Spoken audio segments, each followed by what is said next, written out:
மகாராஷ்டிரா முதலமைச்சர் நேற்று மதுரையில் பாஜக வேட்பாளரை ஆதரித்து பிரச்சாரம் செய்யும் போது பாஜக வேட்பாளரை தேர்ந்தெடுத்தால்தான் மெட்ரோ ரயில் திட்டத்துக்கு அனுமதி தருவோம்னு ஒரு பிரச்சாரம் மேற்கொண்டிருக்காரு. இது எப்படி பாக்குறீங்க சார்? இது மிக வருத்தப்படக்கூடிய ஒரு செயல். அதால் மக்களால் தேர்ந்தெடுக்கப்பட்ட மற்றொரு மாநிலத்தின் முதலமைச்சர் வேறொரு மாநிலத்துக்கு வந்து மக்களை ஏமாற்றி பாஜக வாக்குகளை பெறுவதற்காக இவ்வாறு நீங்கள் வாக்களித்தால் மட்டுமே உங்களுக்கு மெட்ரோ ரயில் அதுவும் மெட்ரோ ரயிலை வராது என்று நிறுத்தி வைக்கப்பட்ட திட்டத்தை நாங்கள் கொண்டு வரோம் சொல்வது ஒரு வெட்கப்படக்கூடியது. ஏற்கனவே தமிழ்நாடு அரசு அனைத்து சாத்தியக்கூறுகளை ஆராய்ந்து இந்த திட்டத்தை நீங்கள் மதுரையிலும் கோவையிலும் கொண்டு வரலாம், அதற்கான செலவினை நாங்கள் ஏற்றுக்கொண்டுள்ளோம் என்று சொன்ன பிறகும் வேண்டுமென்றே தேர்தலுக்காக நிறுத்தி வைக்கப்பட்ட திட்டத்தை இவர் எங்கள் வேட்பாளருக்கு ஆதரித்தால் செய்வோம் என்கிறாரு. திரு பாந்தவிசை கேட்கிறேன், அந்த பக்கத்தில் எய்ம்ஸ்ன்னு ஒரு ஹாஸ்பிட்டல் வருதுன்னு சொன்னாங்க. நாங்களும் வருதுன்னு எங்கள் துணை முதலமைச்சர் திரு உதயநிதி ஸ்டாலின் ஒரே ஒரு செங்கலை வச்சு காமிச்சார். அந்த செங்கல் மட்டும் இருக்கு, அந்த ஆஸ்பத்திரி ஒன்றும் வரலையா? இது வரைக்கும் 12 வருஷம் ஆச்சு நீங்கள் ஆட்சிக்கு வந்து. மோடி அவர்களே, தமிழ்நாட்டுக்கு நீங்கள் என்ன செஞ்சிருக்கீங்க? தமிழ் மக்களுக்காக என்ன பண்ணிருக்கீங்க? தமிழ் மொழிக்காக என்ன செய்திருக்கீங்க? தேர்தல் வந்தா மட்டும் திருக்குறளை பேசுறீங்க, தமிழ்ல போட்டு தேர்தலா வந்து தமிழ் பிடிக்குன்றீங்க, வேஷி கட்டிக்கிறீங்க. ஆனா தமிழ் மக்களுக்கு அல்வா கொடுக்குறீங்களே, இது நியாயமா? வெறும் வாயில வடை சொல்றீங்களே, இது தவறு இல்லையா? நான் கேட்கிறேன், எங்கள் தமிழ் மீதும் எங்கள் தமிழ்நாட்டு மக்கள் மீதும் ஏன் உங்களுக்கு இந்த வெறி? நாங்கள் உங்களை ஏற்றுக்கொள்ள மாட்டோம். ஏன் ஏற்றுக்கொள்ள மாட்டோம்? ஒவ்வொரு முறையும் பாஜகவை சார்ந்தவர்கள், ஆர்எஸ்ஐ சார்ந்தவர்கள், நீங்கள் இந்தியைத்தான் திணிக்க விரும்புகிறீர்கள், நீங்கள் சமஸ்கிருதத்தை தான் திணிக்க விரும்புகிறீர்கள், எங்கள் மொழியை அழிக்க பார்க்கிறீர்கள், எங்கள் தாய்மொழிக்கு எதிரானவர்களை தமிழ்நாட்டில் ஒருபோதும் அனுமதியும்.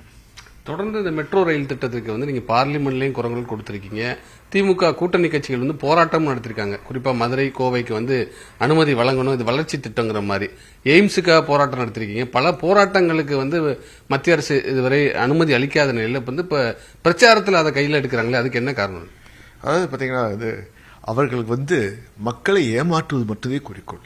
இதுவரைக்கும் பாத்தீங்கன்னா பாஜகவை சார்ந்த யாரையும் பிரதமர் முதல் அமித்ஷா முதல் அனைவரும் பாத்தீங்கன்னா வந்தா வாயில பொய் மட்டும் தான் வருது. இதாவது நாங்கள் சாதித்திருக்கிறோம், எங்க பக்கம் தமிழ்நாட்டில் இதை நாங்கள் செய்திருக்கிறோம், ஒன்றிய அரசு இதை செய்திருக்கிறது கூறுவதற்கு அவர்கள் ஒன்றுமே இல்லை.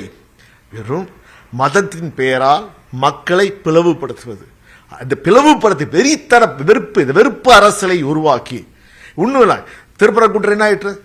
இத்தனை வருஷம் ஒழுங்கா தானே இருந்தது. உங்களுக்கு தேவை இதாவது ஒரு குழப்பம், மத ரீதியாக ஒரு குழப்பத்தை ஏற்படுத்தி, குறிப்பாக எங்களுக்கும் இஸ்லாமியருக்கும் பிரச்சனை இல்லை, இந்துக்களும் இஸ்லாமியர்களும் நாங்கள் தமிழ்நாட்டில் பிரச்சனையே கிடையாது.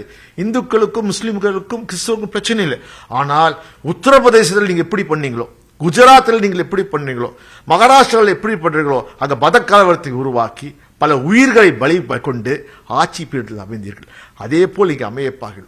ஒருபோதும் திமுக இருக்கிற வரைக்கும், திரு மு.க. ஸ்டாலின் இருக்கிற வரைக்கும் பாஜக இங்கே வர முடியாது.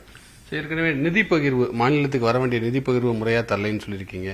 பல திட்டங்களுக்கு வர வேண்டிய நிலுவைத் தொகையில இன்னும் மத்திய அரசு தரலைன்னு பல குற்றச்சாட்டுகளை வச்சிருக்கீங்க. இப்ப தொடர்ந்து இந்த என்டிஏ வெர்சஸ் தமிழ்நாடுங்கிற மாதிரி இந்த தேர்தல் காலம் அமைஞ்சிருக்குன்னு சொல்றீங்க, அதுக்கெல்லாம் என்ன காரணம் சார்? அதாவது தமிழ்நாட்டை சார்ந்தவர் திரு நிர்மலா சீதாராமன் ஒரு அம்மா இருக்காங்க. தமிழ்நாட்டு அந்த அம்மா தமிழ்நாட்டுக்கு என்ன பண்ணிருக்காங்க கேளுங்க. ஒவ்வொரு பட்ஜெட்லயும் ஏதாச்சும் பார்த்தா தமிழ்நாட்டுக்கு ஒண்ணுமே நடக்காது. இந்த பட்ஜெட்ல கூட தேர்தல் காலமாச்சு, தேர்தல் காலத்துல ஏதாவது ஒரு அறிவிப்பு வரும். ஏன்னா ஒவ்வொரு முறை தேர்தல் சமயத்தில் வருகின்ற மாநிலங்களுக்கு அறிவிப்புகள் வரும் என்று நாங்கள் எதிர்பார்த்தோம். எங்களுக்கு கிடைத்தது ஏமாற்றம். ஏமாற்றத்தின் மொத்த உருவம் யார் என்றால் நிர்மலா சீதாராமன், திரு நரேந்திர மோடி, திரு அமித்ஷா அவர்கள் தான்.